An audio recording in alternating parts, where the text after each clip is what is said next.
Die geloof waardeur ek lewe, saamgestel uit die geskrifte van Ellen White. Die Here is op hierdie plek. Daarop word Jakob uit sy slaap wakker en sê, waarlik, die Here is op hierdie plek, en ek het dit nie geweet nie. En hy het bevrees geword en gesê, hoe vreeslik is hierdie plek? Dit is hier niks anders as 'n huis van God nie. Dit is hier die poort van die hemel. Genesis hoofstuk 28 verse 16 en 17. Ware eerbied vir God word geïnspireer deur 'n gevoel van sy oneindige grootheid en 'n besef van sy teenwoordigheid. Met hierdie gevoel van die onsigbare behoort elke hart diep beïndruk te wees. Die uur en plek van gebed is heilig, want God is daar. En soos eerbied in houding en gedrag gemanifesteer word, sal die gevoel wat dit inspireer verdiep word.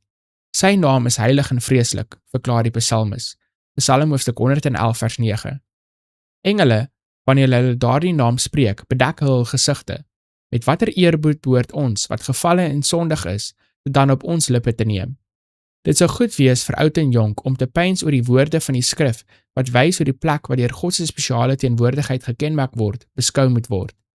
Trek jou skoene van jou voete af, het hy Moses by die brandende bos beveel. En die plek waar jy op staan, is heilige grond. Eksodus hoofstuk 3 vers 5.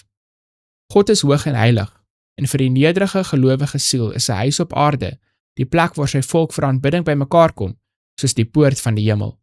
Die loflied, die woorde wat deur Christus se dienaars gespreek word, is God se aangestelde agente om 'n volk voor te berei vir die kerk daarbo, vir daardie verhewe aanbidding waarin niks onrein is nie.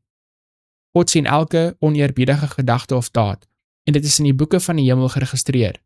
Niks is vir sy aldeursoekende oog verborge nie. As jy in enige mate die gewoonte van onoplettend en onverskilligheid in die huis van God gevorm het, oefen die kragte wat jy het om dit reg te stel. Beoefen eerbied, totdat dit deel van jouself word.